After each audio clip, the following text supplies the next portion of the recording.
to attain any stage of the award, a girl must do successfully one thing out of each of the 4 sections. The first of these is called Design for Living.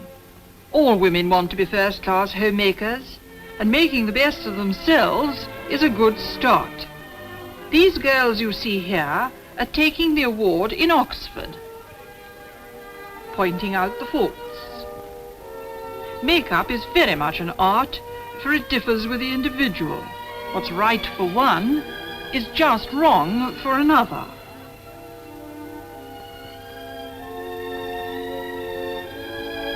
A little knowledge makes all the difference. No need to tell you what these girls are doing. This bowl and oven session is at Ashland School, Berkhamsted. Cooking is an important, almost one might say, a basic craft. There are, of course, other activities in this first section, each helping us to become more attractive, gracious, and useful women. Some of these we've seen here in this club tonight. Oh, isn't that lovely?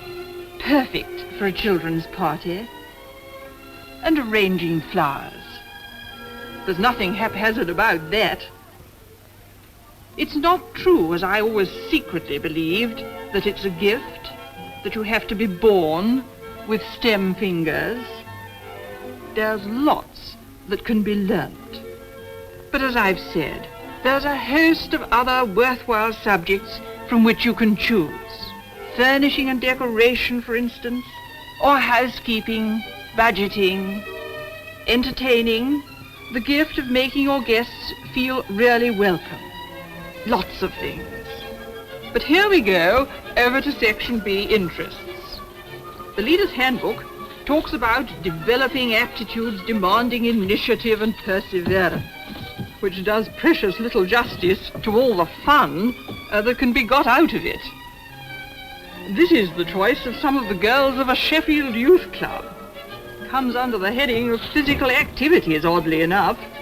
A useful accomplishment, and a surprisingly popular one.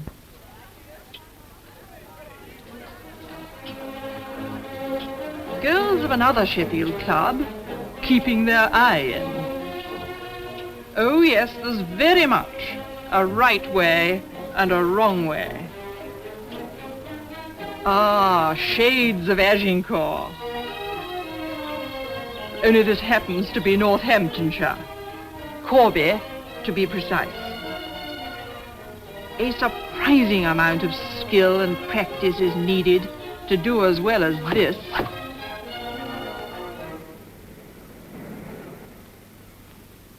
Pluck? You'd think so, but these girls wouldn't hear of it. They say it's all a matter of going about it in the correct and time-honored way. And, of course, of self-reliance. What a thrill to stand there on the very spot that you've chosen. Remember the old saying about learning to paddle one's own canoe? Broadly speaking, incidentally, it's the very aim of the whole scheme. But these girls, pretty literally, they're making their own. And what a rewarding hobby. A trim little craft, and all made with your own hands. The day of launching. A great moment. I name this ship. I fear I'll never be asked to launch a Cunarder after that showing. Incidentally, the camera may not show it, but I did apologize.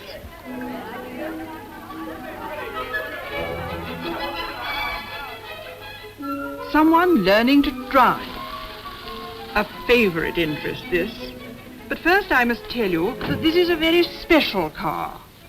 It belongs to a go-ahead group called Enterprise Unlimited, a branch of the Girls' Training Corps at Lyme Regis, whose members were so keen to learn to drive that they raised the money to buy their own steed. All part of the scheme, no soft options here. As you see, they also have their own ideas as to the rank and standing of their instructor.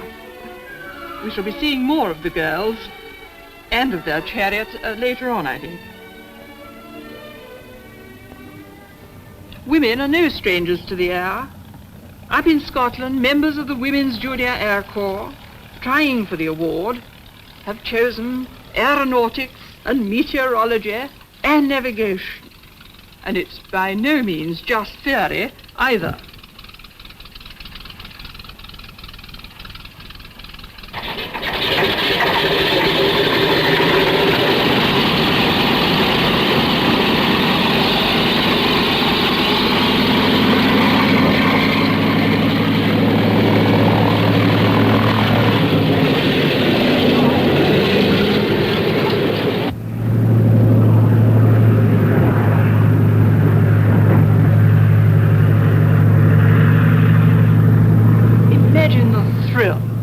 After hours of diagrams and lectures, of actually feeling the aircraft answer to your own control.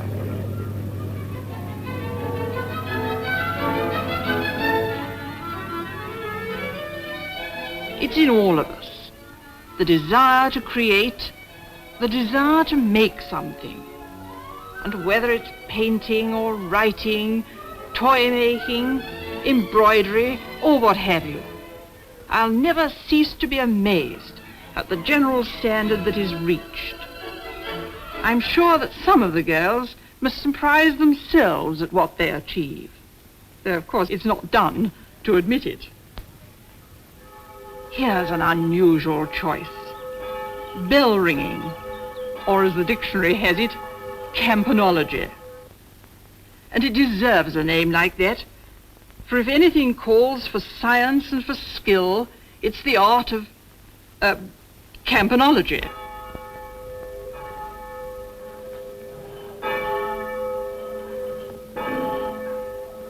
If you still think of it in terms of pulling on a rope, you'd better join these girls at Oundle.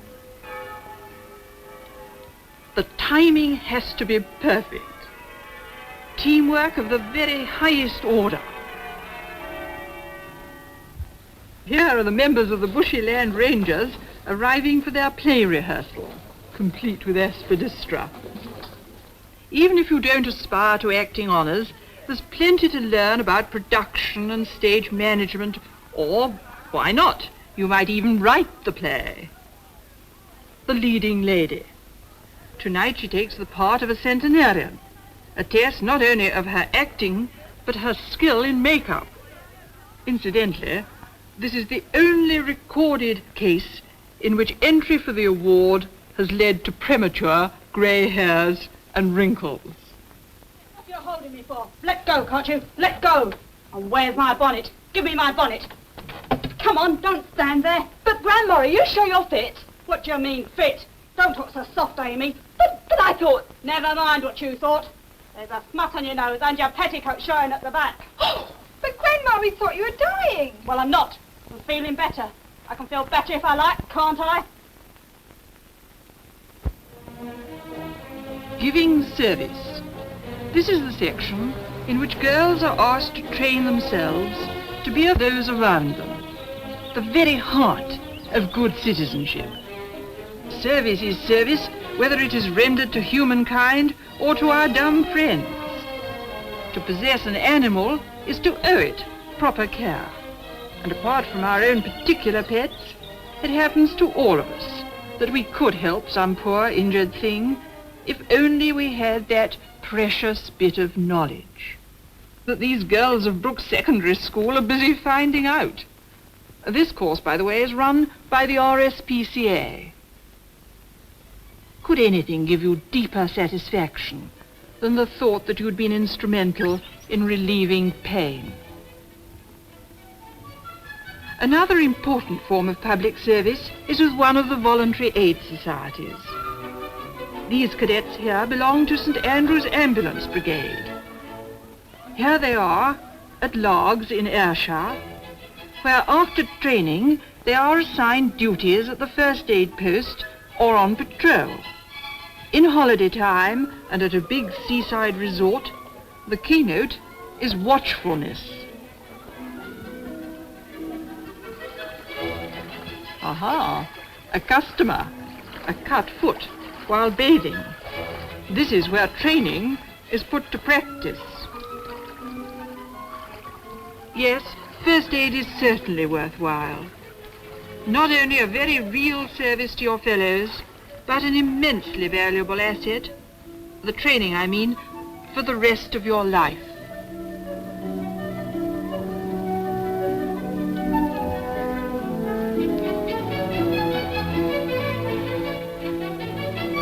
Simple. And what's more, a bandage which will stay put. Girls of Ashland School are taking the home nursing course of the British Red Cross Society.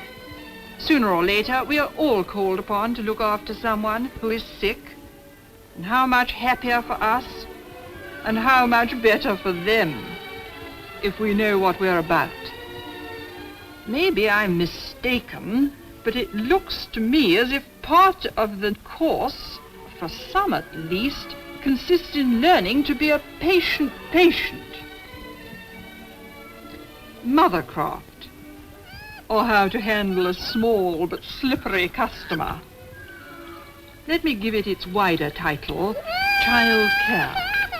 Training in this branch not only prepares a girl to tend her own future family, but makes her of inestimable value to the countless children's organizations, lending a practiced hand in day nurseries or with handicapped children.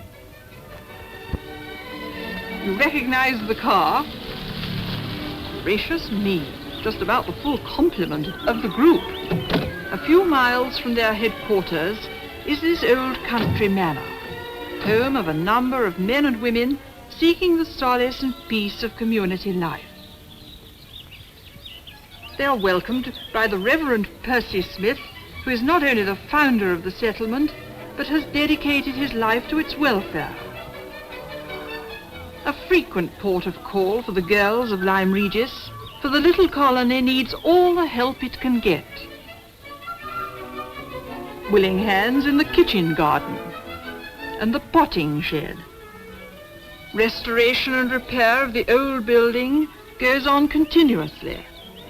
And, of course, this everlasting chore. Meanwhile, the old car is also doing its part, taking the older folk for a welcome trip through the lovely lanes of Dorset. And now the film turns to the section Adventure.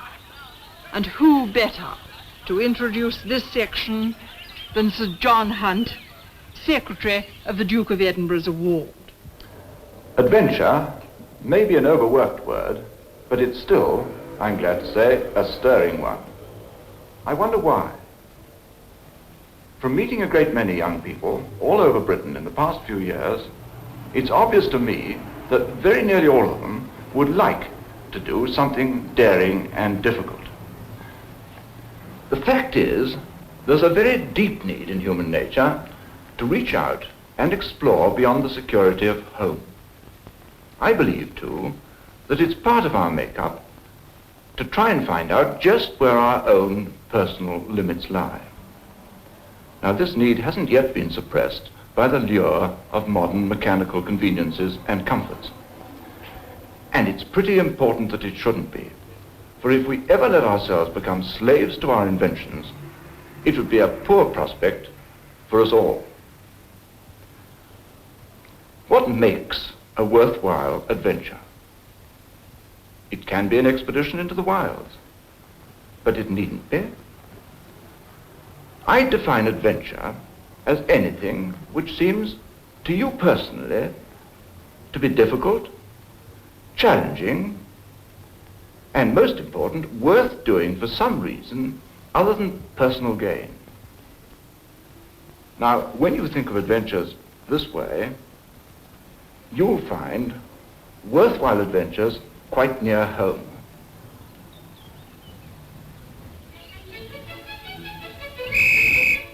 Something challenging, something worthwhile. For the purpose of the award, adventure takes the form of an expedition. Not necessarily into the wilds, but at least under conditions in which you have to fend for yourself.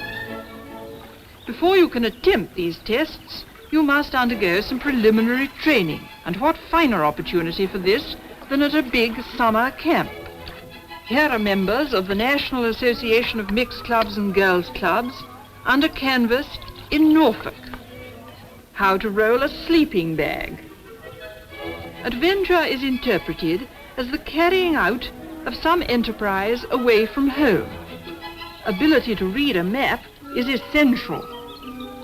Expeditions range from 1 day to, in the case of the Gold Award, 1 week. And the venture must have some reason in it, some worthwhile purpose. These girls are on a combined operation.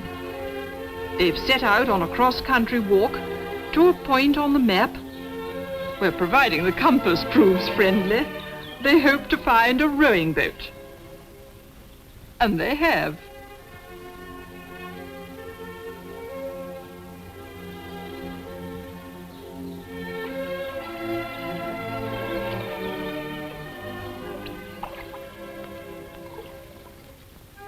The return trip is by water. Country law, map reading, handling a boat, and stamina. A jolly good effort. Here's a party of finalists. For them it is a 50-mile journey over unaccustomed country. A very real adventure. Each day has its own objective, and tents are pitched on sites already selected. Phew! Are you sure that was only 15 miles? Tired? Yes, but what a wonderful feeling. That feeling of well-being which comes of genuine achievement. Expedition by canoe. Object, to follow the river to its source. As adventure is strictly limited to our present sphere, lifebelts will also be the order of the day. A variation. If you plan an expedition, so to speak, before the mast, you will first have to satisfy the experts. And before the day, all the thought and excitement of the planning, of whittling down the list of equipment and supplies.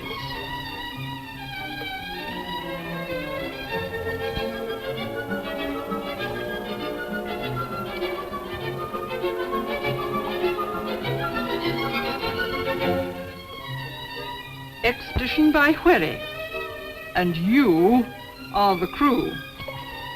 This, I fear, is not for all of us, for the simple reason that these fine old sailing craft are all but extinct.